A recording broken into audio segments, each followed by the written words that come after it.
ideas.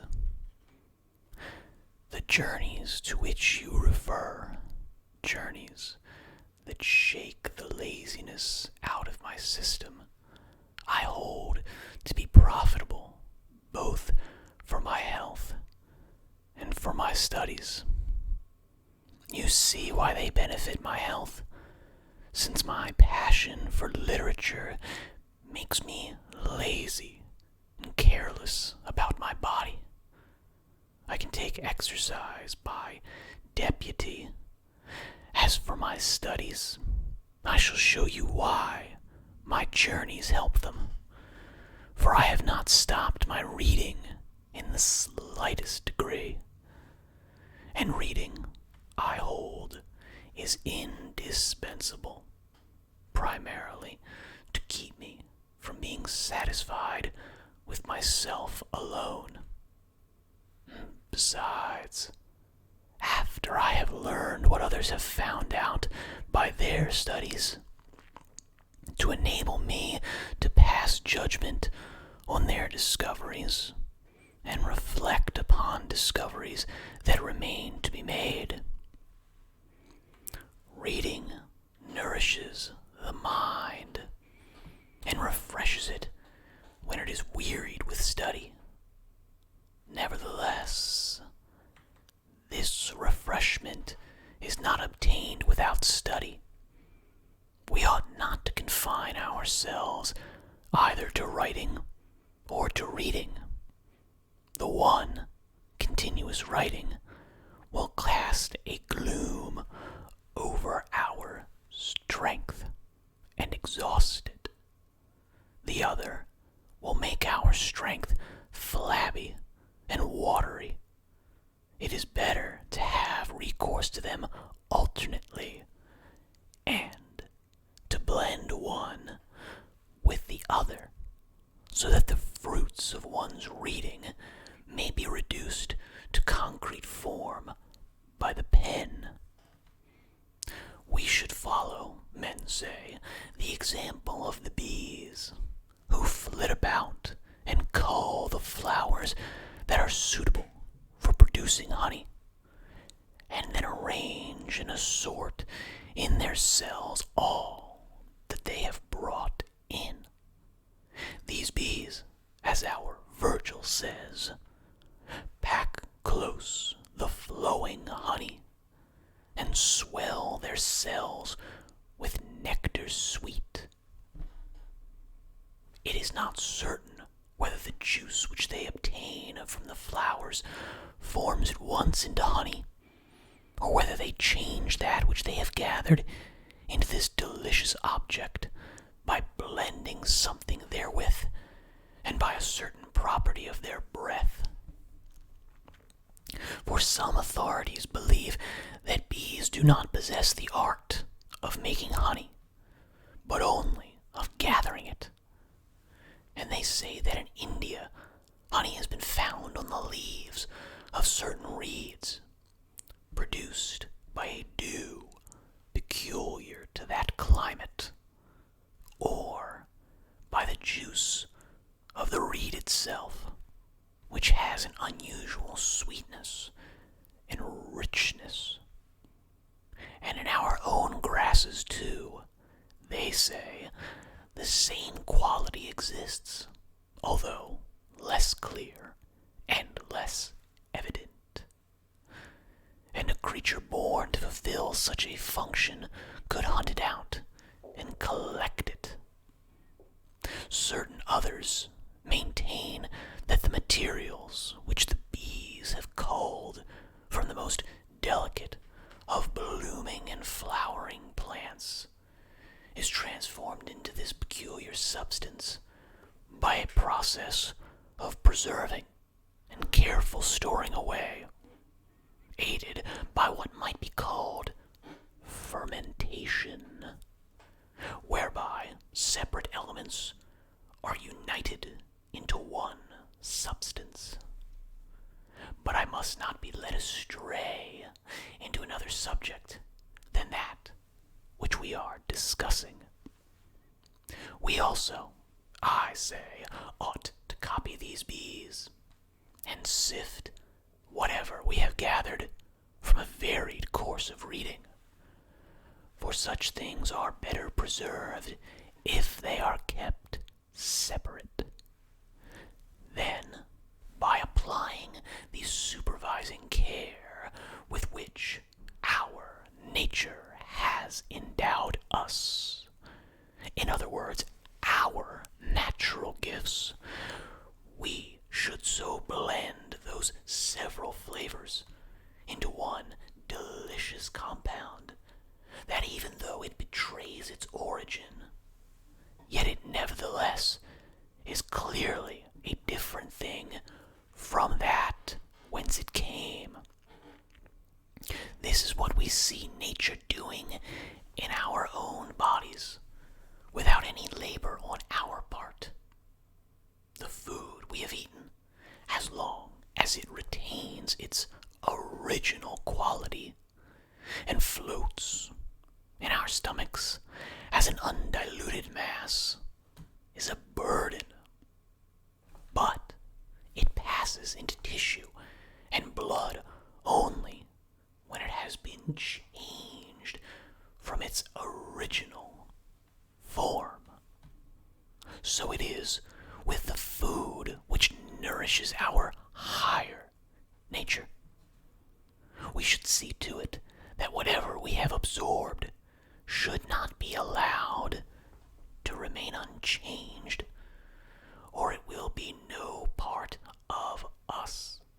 We must digest it, otherwise it will merely enter the memory and not the reasoning power.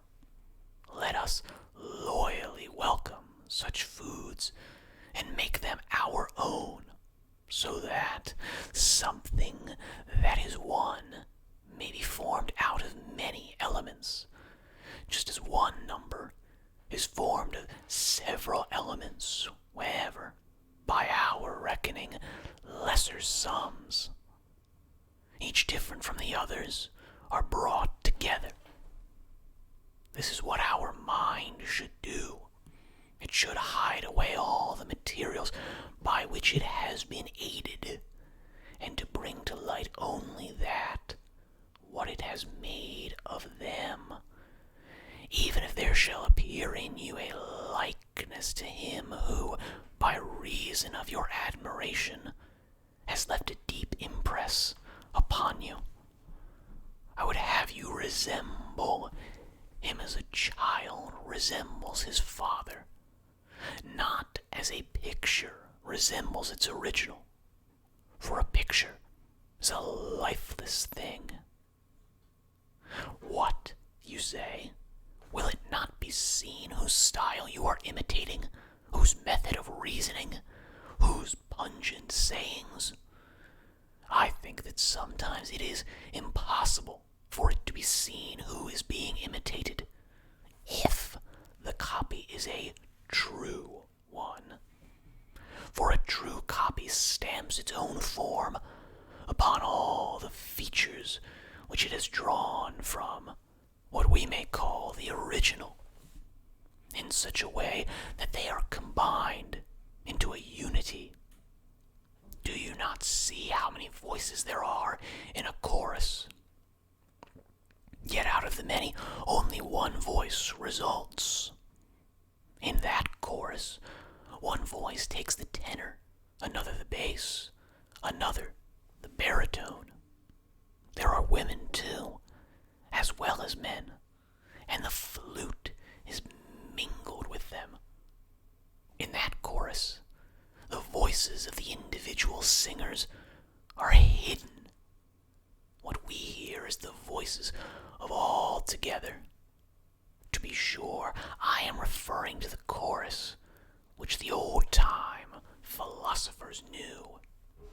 In our present-day exhibitions, we have a larger number of singers than there used to be spectators in the theaters of old. All the aisles are filled with rows of singers. Brass instruments surround the auditorium. The stage resounds with flutes and instruments of every description.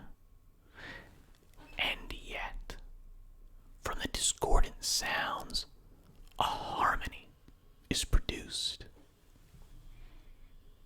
I would have my mind of such a quality as this. It should be equipped with many arts, many precepts, and patterns of conduct taken from many epochs of history, but all should blend harmoniously into one. How, you ask, can this be accomplished? By constant effort, and by doing nothing without the approval of reason. And if you are willing to hear her voice, she will say to you, abandon those pursuits which heretofore have caused you to run hither and thither. Abandon riches, which are either a danger or a burden to the possessor. Abandon the pleasures of the body and of the mind. They only soften and weaken you. Abandon your quest for office. It is a swollen, idle, and empty thing. A thing that has no goal.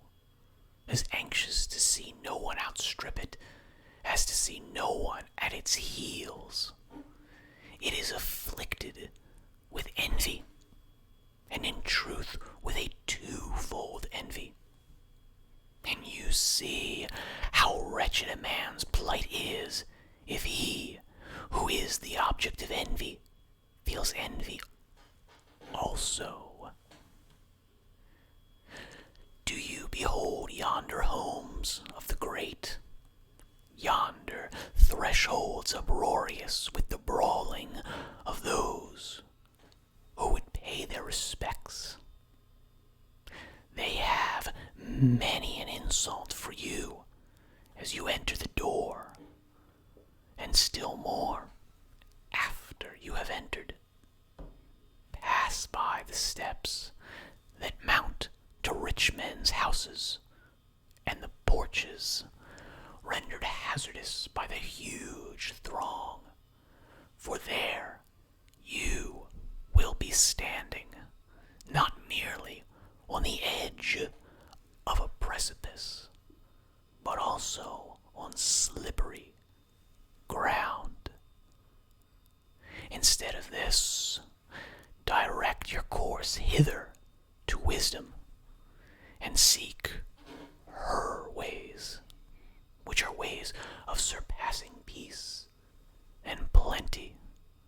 Whatever seems conspicuous in the affairs of men, however petty it may really be, and prominent only by contrast with the lowest objects, is nevertheless approached by a difficult and toilsome pathway.